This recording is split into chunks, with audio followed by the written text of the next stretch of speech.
I still remember during Ramadan, I used to see grave in my dream, and I used to see a burning, blazing grave in my dream, and I used to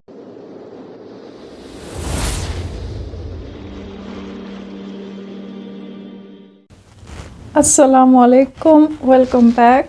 Today I will react to an interesting video. If you don't know who Sana Khan is,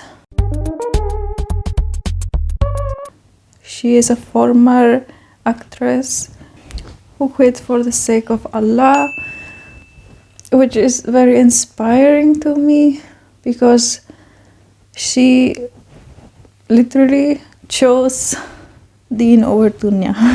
So whenever I see people do that and stories like that, it always inspires me so much and makes me also want to be so much closer to my faith and my religion, because believe me, I need it here in Iceland. I need it a lot. So this video is called I used to see burning grave in my dreams. Former actor Sana Khan opens up about quitting showbiz. Without further ado, let's start. in my past life, of course, I had everything. I had name, I had fame, I had money. I could do anything and everything that I wanted, but one thing that was missing was peace in my heart. You know, I was like, there's everything, but why am I not happy? It was very tough, and there were days of depression. There were days of Allah's message that I could see through His signs. I always tell people that there was 2019. I still remember during Ramadan, I used to see grave in my dream, and I used to see a burning, blazing grave in my dream, and I used to see myself in that grave. I just didn't see the empty grave. I saw myself, and I was like, this is the sign that Allah is giving, that if I do not change, this is what my end is. And you know, that is something that got me little anxiety, and I still remember the changes that were happening. And one night I used to listen to all the motivational Islamic speeches, and one night I remember reading something which was so beautiful, that they said that when a man dies, his janaza is covered in 3 cloth, but when a woman dies, her janaza is covered in 5 cloth. And what was the moral of the story of that? It's like, because Allah doesn't like even a dead woman's body where people can see her shape. And also, even if you're dead, Allah covers your head, the women. And it was so beautifully written that you don't want your last day to be the first day of your hijab. And that is something that touched me so deep. It's powerful.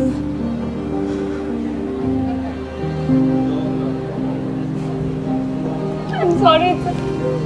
Next morning I remember I woke up and I'm like, that was my birthday, and I'm like, I bought a lot of scarves before, I just bought the scarves. And then I remember I got up the next morning, I put this cap inside, I wore the scarf, and I'm like, I will inshallah never remove this ever again. And I'm very happy that, I always wanted to do Hajj, but I'm so glad that Allah chose this year for me, because I used to come for Umrah before, when I was not changed.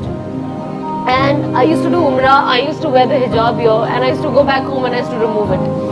But, I always wanted to do Hajj, and I was just telling, my family yesterday that Allah chose such a right time for my Hajj, that I've already changed. And Hajj is a huge change in your life. I might not get this opportunity again in my life, but I'm so happy that I came for Hajj.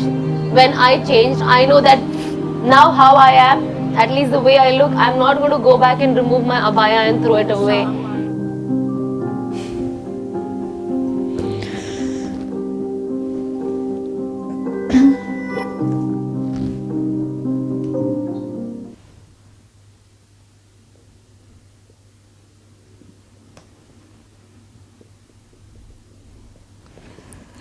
Subhanallah. That was very powerful when she said you don't want your last day to be the first day you wear hijab. Allah always tries to show us signs. Allah always tries to guide us, and I feel it also as well, that Allah guides me every step of the way. He has guided me to where I am today. Wearing hijab is not easy like people think. Sometimes I have thinking maybe it's easier to not wear hijab. I have kept going. I've kept going only for the sake of Allah, and knowing that I will feel so disappointed in myself if I removed my hijab. So listening to this story and her story, it just motivates me even more. I will be rewarded, not in this life maybe, but in the hereafter, which is much, much more important. I see how she is like committed to Islam, and it's so beautiful to me. And I do follow her, by the way. I have seen her that she went to Hajj, and it's just so inspirational for me. Like, this is like my dream. And yeah, I hope that all Muslims will be able to perform Hajj one day, inshallah. Make dua, make lots of dua, but of course Allah knows what is the best time for us. Thank you for watching. Assalamu alaikum.